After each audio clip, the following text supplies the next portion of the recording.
अगर तुम भी इन पैगंबर को न मानोगे तो उस दिन से किस तरह बचोगे जो बच्चों को बूढ़ा कर देगा, जिससे आसमान फट जाएगा। ये उसका वादा पूरा होकर रहेगा। ये कुरान तो नसीहत है, सो जो चाहे अपने परवरदिगार तक पहुंचने का रास्ता इख्तियार कर ले। इन्ना रब्बक यअलमु अन्नक तक़ूमु अदना मिन सुलुसैल लैलि व निस्फहु व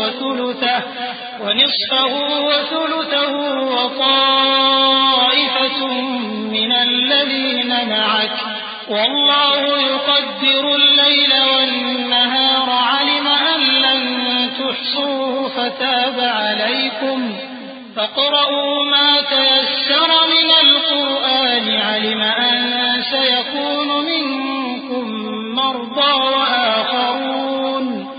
व आखरून यضربون